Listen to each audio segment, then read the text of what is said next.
Dear students, हम लोग आर्थिक शब्दावली इकोनॉमिक टर्मिनोलॉजी के अंतर्गत 3 क्लास पूर्व में कर चुके हैं।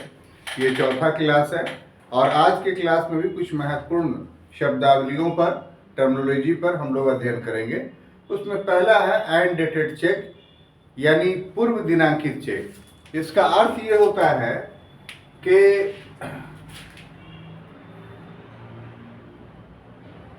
चेक पर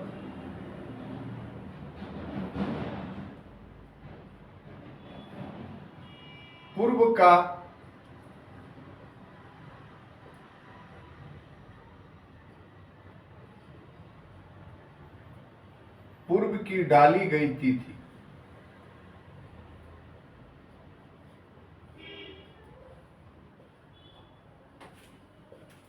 और ऐसा क्यों किया जाता है? क्योंकि कानूनी आवश्यकताओं को पूरा करने के लिए।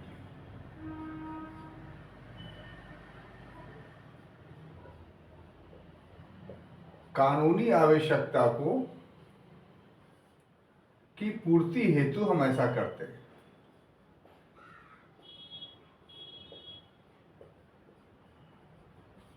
और इसको आप कह सकते हैं कि एक प्रकार से जो है ये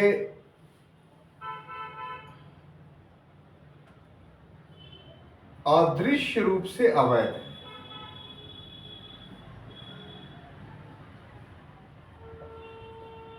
यह अवैध नहीं बल्कि गलत कहें।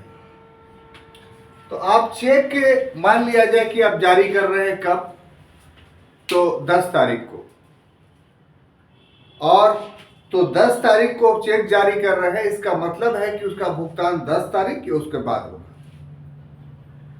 लेकिन आप 10 तारीख को चेक जारी कर रहे हैं, लेकिन उस पर तिथि दे रहे हैं आप 1 तारीख को। है आज 10 तारीख और तिथि आप दे रहे हैं क्यों? कब का? 1 तारीख का। तो ऐसी स्थिति में जो है उसको हम लोग कहेंगे एंड डेटेड चेक, यानी पूर्व दिनांकित चेक। तो इस पे न बैंक जान रही है न और कोई जान रहा है। तो आपने दिया, कोई लेने वाला तो 10 तारीख को पैसा जाके वसूल करेगा, वो तो 1 तारीख को करेगा नहीं, चूंकि 1 तारीख क्रॉस कर गया है। लेकिन फिर भी आपने 1 तारीख के चेक पर क्यों डाला? तो ऐसा इसलिए कि जिस आवश्यकता की पूर्ति के लिए चेक जारी की जा रही है, उस आवश्यकता की पूर्ति हेतु दिनांक निर्धारित था कि इस दिन तक आपको पैसा जमा कर देना है, तभी अमुक चीज की आपूर्ति होगी या अमुक कार्य आपका होगा। किसी कारणवश चूंकि आपने उस तिथि को छोड़ दिया, आगे बढ़ गए, फिर जब व्यापार हुआ तो चूंकि उसका क्लोजिंग 1 तारीख को हो चुका था, तो ऐसी परिस्थिति में आपसे जो वो चेक लेगा वो एंड डेटेड चेक से लेगा, पूर्व दिनांकित चेक, नहीं पहले का चेक लेगा। और इस तरीके से वो आपको सामान दे देगा, ये जो काम है वो आपका हो जाएगा। तो व्यवहारिक रूप से ये कोई गलत नहीं है, लेकिन अगर देखा जाए तो अदृश्य रूप से गलत है। अर्थात आपने एक प्रकार से कानून का उल्लंघन किया, लेकिन इसका कोई सबूत नहीं रहता है, इसलिए इस तरह के काम चलते रहते हैं। तो इसको अदृश्य गलती भी कहा जाता है, इनविजिबल एरर के नाम से भी जानते हैं। ठीक है। अब देखिए अगला जो टर्मिनोलॉजी है वो है गतावधि या पुराना चेक।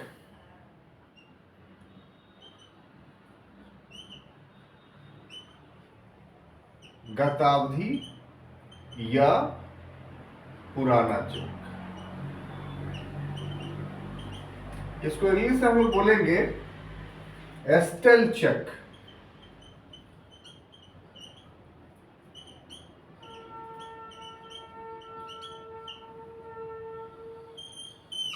देखिए इसमें आपको समझना यह है कि जो प्रत्येक चेक होता है,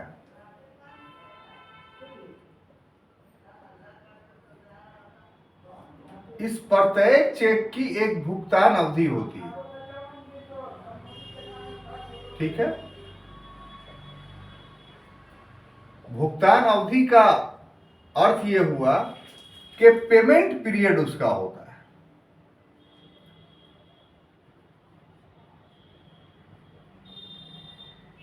ठीक है। हर देश में ये पेमेंट पीरियड, ये भुगतान अवधि अलग अलग है। हमारे देश में जो भुगतान की अवधि है वो 3 माह है। कितना है? 3 माह, 3 माह। अब यदि ये 3 माह गुजर जाता है और आप चेक का भुगतान नहीं ले पाते हैं, तो इसी के बाद यह चेक जो है वो क्या कहलाएगा? स्टेल, यानी गतावधि चेक। संक्षेप में, यदि आप आपको आपका जो चेक मिला है, किसी ने दिया है, अगर 3 महीने के अंदर उसको नहीं भजाते हैं, 3 महीने तक रखे रह जाते हैं और 3 महीना क्रॉस कर जाता है, तो इसी को पुराना चेक, गतावधि चेक या स्टेल चेक के नाम से हम लोग जानेंगे। अब ऐसा चेक आपके पास हो गया, तो इसका भुगतान लेने के लिए आप अगर जाइएगा बैंक में, तो क्या होगा? आप बताइए, क्या हो सकता है ऐसे चेक के बारे में? क्या बैंक भुगतान करेगी स्टेल चेक का? करेगी। तो इसका भुगतान जब बैंक करेगी, तो बैंक क्या करेगी कि जारी करने वाले से पूछेगी, जारी करने वाले से पूछेगी। बस यही डिफरेंस है। अगर कोई चेक स्टेल होता है, गतावधि होता है, तो ऐसी परिस्थिति में वो चेक से भुगतान नहीं होगा, ऐसी बात नहीं है। बल्कि बैंक भुगतान करेगा, लेकिन एक क्राइटेरिया पूरा करके, और वो ये कि जिसने जारी किया है उससे पहले पूछेगा कि आपके द्वारा जारी किए गए चेक का भुगतान नहीं लिया गया था, स्टेल हो गया है, अब आया है, क्या आप अनुमति देते हैं या नहीं देते? तो अगर देने वाला और उसको अनुमति देगा कि हाँ चेक, उसको आप पैसा दे दीजिए, तब जो है वो बैंक देगा, अन्यथा ऐसे नहीं देगा। क्लियर? उसके बाद अगला जो है उत्तर दिनांकित चेक।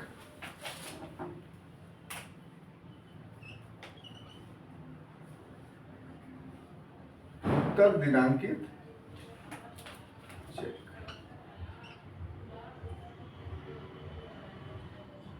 इसको इंग्लिश से बोलेंगे पोस्ट डेटेड चेक।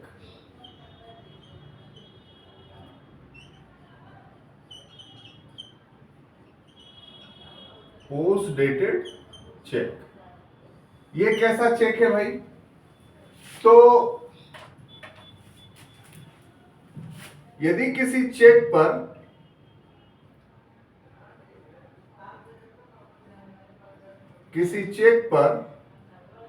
बात की तिथि यस, बाद की तिथि अगर दे दिया जाए, बाद की तिथि अंकित हो, तो ऐसे ही चेक को हम लोग उत्तर दिनांकित कहते हैं।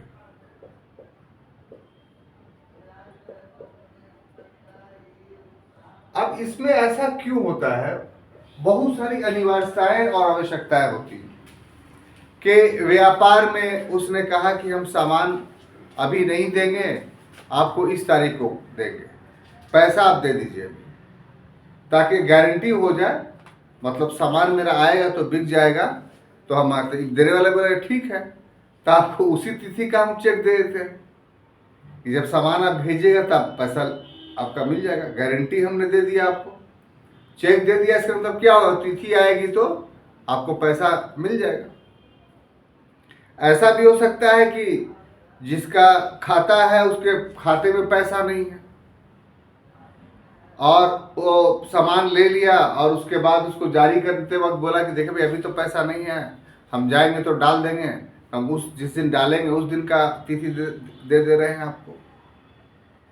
तो कोई भी परिस्थिति हो, अगर जारी करने के दिन से बाद के दिन की तिथि दी गई, चाहे सर्कमस्टांसेस, परिवेश कुछ भी हो, चाहे क्रेता की मजबूरी हो, चाहे विक्रेता की मजबूरी हो, दोनों स्थिति में हम उसको बोलेंगे पोस्ट डेटेड चेक। यदि जारी करने की तिथि से के बाद की तिथि उसमें दी गई है तो ये अवैध नहीं होता है, लेकिन सिर्फ ये फर्क पड़ जाता है कि जिस तिथि को जो तिथि इसमें लिखी हुई है उसी के बाद ये वैलिड होगा।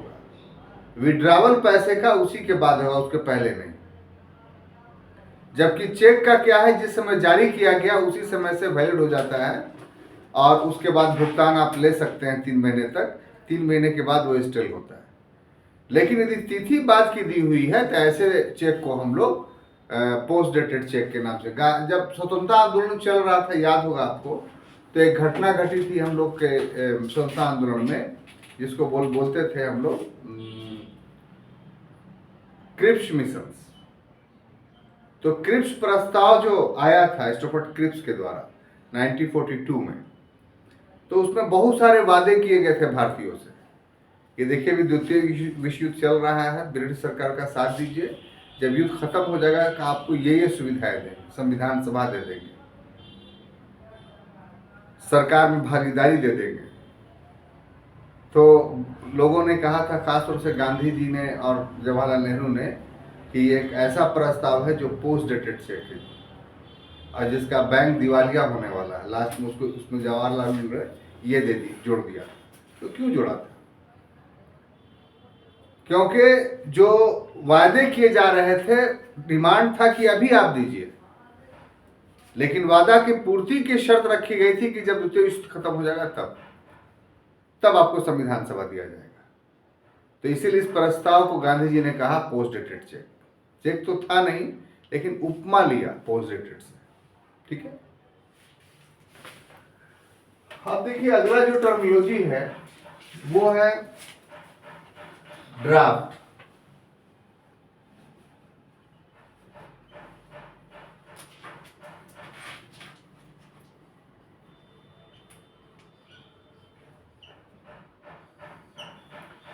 ये ड्राफ्ट क्या है साहब?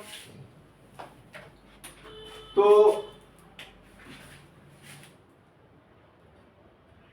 ये एक साख परपत्र है। क्या है? साख परपत्र, यानी क्रेडिट डॉक्यूमेंट से। ये साख पत्र या क्रेडिट डॉक्यूमेंट्स जब हम शब्द कहते हैं तो इसका अर्थ क्या होता है कि उसको देने के ही जो है आपको पैसा मिल जाएगा। तो जिसके दिखलाने से पैसा मिल जाए या भुगतान हो जाए, तो ऐसे डॉक्यूमेंट्स को हम लोग बोलते हैं साख परपत्र यानी क्रेडिट डॉक्यूमेंट्स। जैसे एग्जांपल के तौर पर कि हम लिख करके कागज दे कि इनको जो है साहब 20,000 रुपया दे दीजिए, और आप उसको लेकर के अमुक व्यक्ति के पास गए, आपको 20,000 रुपया मिल गया। हमने नहीं दिया आपको, मेरे कागज ने आपको दिलवा दिया।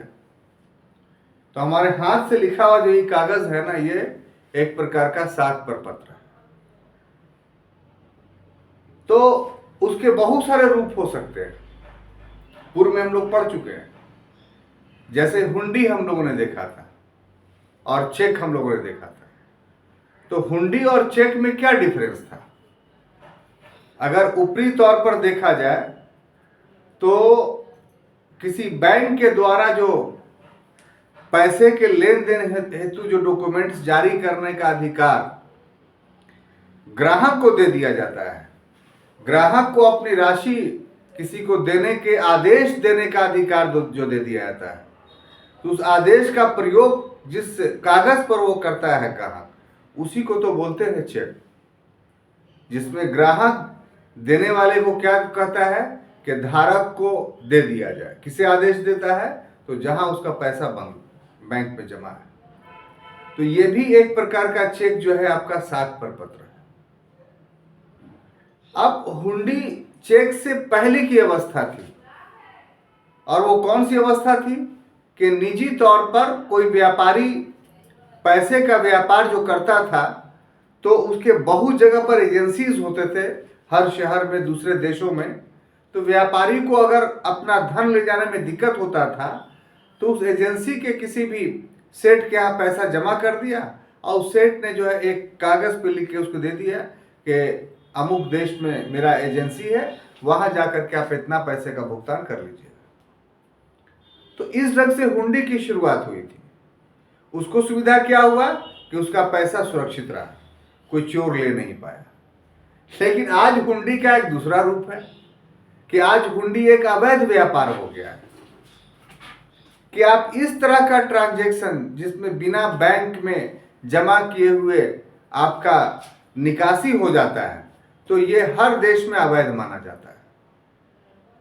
आपको भारत से अमेरिका में पैसा ले जाना है तो आप थ्रो बैंक ले जा सकते हैं। हार्ड कैश की एक सीमा है। अगर इन दोनों से इधर होकर करके आप पैसा लेकर के जाते हैं दूसरे देश में, तो उसी को जो है हम लोग हवाला बोलते हैं, जो अवैध है। तो इसमें क्या होता है, इसमें वही आप यहां जमा कर दिए, एक चिरकुट दे देगा आपको, हाथ का लिखा हुआ जो भी हर का अपना अपना है, और उस देश में जाइएगा, उस एजेंट का आदमी मिलेगा आपको, उसको आप दे दीजिएगा, फौरन डिलीवरी दे देगा पैसा का। तो आज के समय में ये हवाला भी एक प्रकार का हुंडी हुआ। तो ये भी एक प्रकार का अवैध होने के बावजूद भी साख परपत्र है। साख परपत्र का इंग्लिश क्या होगा? तो क्रेडिट डॉक्यूमेंट्स है। तो ठीक उसी प्रकार से ड्राफ्ट भी क्रेडिट डॉक्यूमेंट्स है। हम इस शब्द पर इतना बड़ा लेक्चर्स देने के पीछे ये है कि ऐसा ना हो सिर्फ इसी को आप साख परपत्र मान लीजिए। जहां हार्ड करेंसी नहीं है, कागज पे लिखी हुई बात हो, all of them are credit documents. तो ड्राफ्ट में भी पैसा लिखा रहता है, ड्राफ्ट खुद पैसा नहीं होता है। तो इसलिए ये भी एक प्रकार का क्रेडिट डॉक्यूमेंट। तो इसमें होता क्या है कि इस ड्राफ्ट में एक बैंक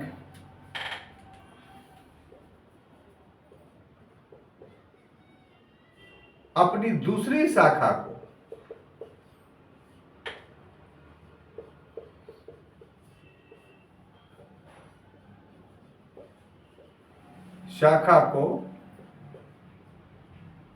धारक को लिखित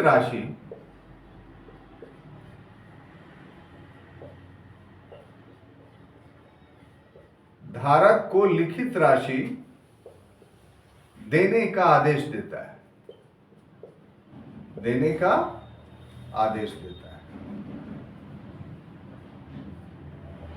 और ऐसा आदेश क्यों देता है वो? क्योंकि धारक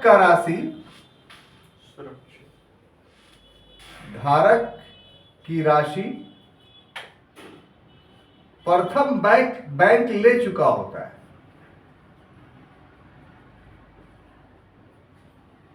ठीक है ना, ले चुका होता है, और अपने दूसरे शाखा को आदेश देता है वो कि हम पैसा ले चुके हैं, वहां ये कागज लेके जाए तो आप उतना धनराशि दे दीजिए। लेकिन ये भी दो तरह का होता है, रेखांकित और गैर रेखांकित। इसका अर्थ क्या हुआ कि यदि ड्राफ्ट गैर रेखांकित है तो जो लेके जाएगा सिर्फ पहचान करके कि हाँ ये व्यक्ति वही है, यह संस्था वही है, उसको दे दिया जाएगा। लेकिन यदि वो रेखांकित है, क्रॉस्ड है, तो फिर उसका भुगतान कैसे होगा? तो उस संस्था या उस व्यक्ति का जो अकाउंट है उस अकाउंट पे होगा। ऐसे उस ड्राफ्ट का भुगतान नहीं होगा। क्लियर? तो ये भी बहुत पहले से चला रहा है, और जब नेट की सुविधा नहीं थी बैंकिंग में तो ये सब चलता था। अब तो आपको नेट की सुविधा हो गई तो आप किसी से भी पेमेंट कर देते हैं, तो अब ड्राफ्ट बहुत कम बनता है। अब जो है वो जहाँ पर संवैधानिक बाध्यताएं हैं, उन्हीं संवैधानिक बाध्यताओं या कानूनी बाध्यताओं के कारण कि नहीं ड्राफ्ट देना आपको ज़रूरी है, तभी बाकी जितना लेन देन जो है वो अब सब आपके मोबाइल से होता है। तो पहले ड्राफ्ट के लिए बैंक में लंबी लंबी लाइनें लगी रहती थी। अब सरकारी कार्यालयों पे भी कोई भी जैसे फॉर्म आप भरते हैं तो पहले क्या करते थे, आप फार्म भरने के लिए ड्राफ्ट बनाते थे, पोस्टल ऑर्डर लेते थे। अब जितना फार्म भराता है तो उसमें क्या होता है कि ऑनलाइन पेमेंट कर दीजिए, होता है नहीं, बैंकिंग नेटवर्क से पेमेंट कर दीजिए, तो आप अपने अकाउंट से ही पेमेंट कर देते हैं और हो जाता है वो। वरना पहले बैंक परेशान रहती थी ड्राफ्ट बनाते बनाते, बिजनेसमैन अलग ड्राफ्ट बनवाता था, स्टूडेंट का कोई बहाली निकल गया तो फॉर्म भरना है तो पूरा स्टूडेंट ही से बैंक भरा रहता था। लेकिन अब आप बैंक में इस तरह की चीजें नहीं देखेंगे, लेकिन फिर भी ड्राफ्ट की सुविधा है। अब देखिए अगला है समाशोधन गृह। अगला जो टर्मिनोलॉजी है समाशोधन गृह, जिसको इंग्लिश से बोलेंगे क्लियरिंग हाउस।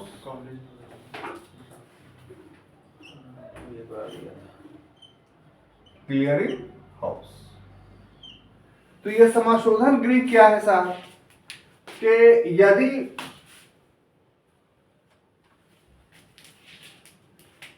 किसी शहर में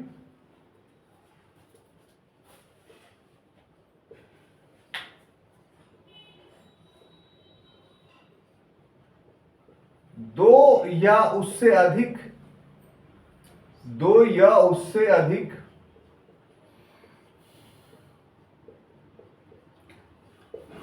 अधिक बैंक हो,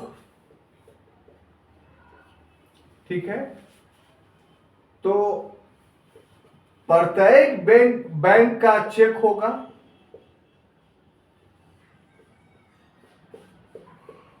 प्रत्येक बैंक का चेक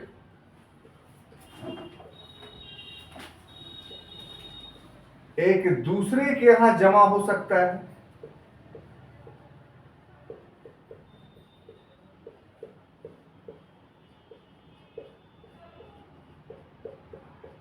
ठीक है, अब ऐसी परिस्थिति में इसका भुगतान के लिए जो जारी करने वाला बैंक है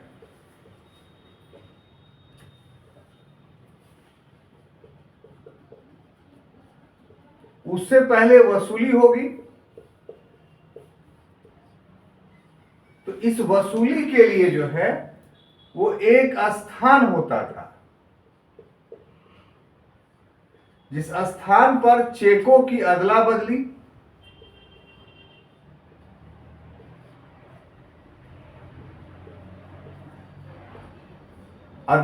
की जाती थी, यही जो स्थान होता था, इसी स्थान को हम लोग क्या बोलते थे, क्लियरिंग हाउस, समाशोधन गृह।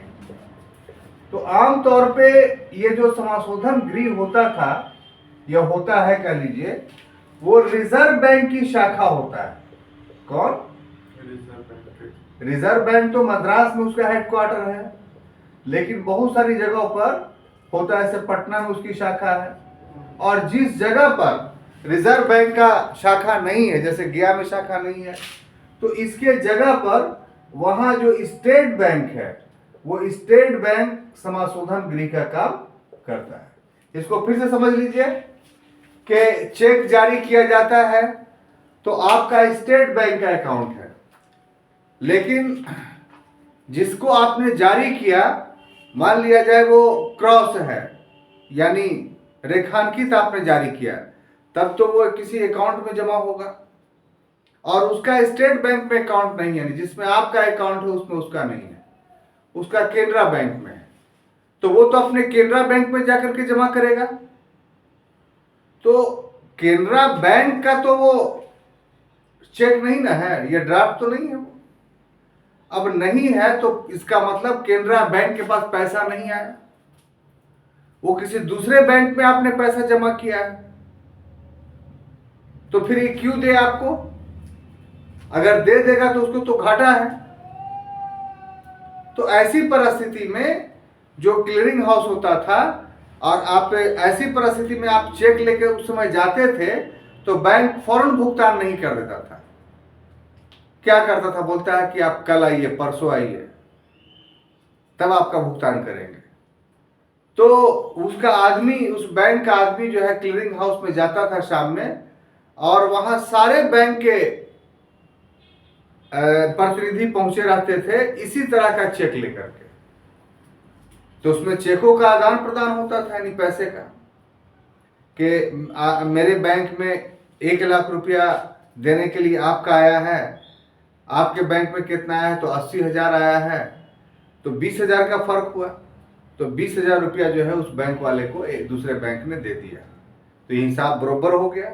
तो अब जाके नेक्स्ट डे जो है उस चेक का भुगतान वो उस व्यक्ति को कर देगा, या उसके खाते में पैसा डाल देगा। लेकिन ये भी अब बहुत उपयोगी नहीं रह गया है। क्यों? क्योंकि अब तो सारा भुगतान जो है वो नेट के माध्यम से होता है, और इंटरनेट बैंकिंग का जो सिस्टम आ गया, तो उसमें सारे बैंक की सारी शाखाएं जुट गई हैं। यानी अब एक समय ऐसा आने वाला है कि पूरे देश में एक ही बैंक रह जाएगा। ये जो 20-25 बैंक देख रहे हैं ना, ये सब एक हो जाएगा। क्यों एक हो जाएगा भाई? तो जो बैंकों के कार्य करने की पद्धति थी, वो अपने नाम का प्रयोग करके व्यापार करती थी। अब नेट के माध्यम से सिस्टम ये हो गया है कि अब पूरा का पूरा जो है वो व्यक्ति के हाथ में बैंक चला गया है, उसके मोबाइल में बैंक चला गया है। तो अब जो बैंकों का बाइफरकेशंस था वो तो खत्म हो गया। आप एक अकाउंट कहीं भी आप खुलवा लीजिए, तो अपने मोबाइल के माध्यम से आप अपने अकाउंट से हर बैंकों में हर जगह पर आप ये काम धाम कर सकते हैं, कहीं जाने की कोई ज़रूरत नहीं है। तो नाम अलग रहने के बावजूद भी व्यवहारिक रूप से जो है वो बैंक तो आपके लिए एक हो गया। तो आप क्लियरिंग हाउस की तो ज़रूरत नहीं है, आप किसी का चेक ले लीजिए, कहीं भी आप जमा कीजिए, आपको फौरन मिल जाएगा। क्यों? क्योंकि नेट के माध्यम से जो है वो क्लियर उसी समय हो जाता है, एट ए मोमेंट हो जाता है। लेकिन फिर भी कुछ ऐसी अवस्थाएं हैं जिस अवस्थाओं के कारण, चूंकि ड्राफ्ट तो चल ही रहा है, चेक तो जारी हो ही रहा है, तो अगर दूसरे देश का आता है या दूसरे क्षेत्र का आता है जहां से अभी नेट से नहीं उसका बैंक जुड़ा है, तब ऐसे चेकों के लिए, ऐसे ड्राफ्टों के लिए जो है क्लियरिंग हाउस अभी भी अस्तित्व में है। लेकिन उतना व्यापक पैमाने पे यहाँ काम अब नहीं होता है, अब सीमित रूप से ही होता है। ठीक है, तो ये था छात्रों आज की क्लास का ये टॉपिक। अगर मिलेंगे तो फिर हम नए विषय के साथ आपके समक्ष उपस्थित होंगे। तब तक के लिए धन्यवाद।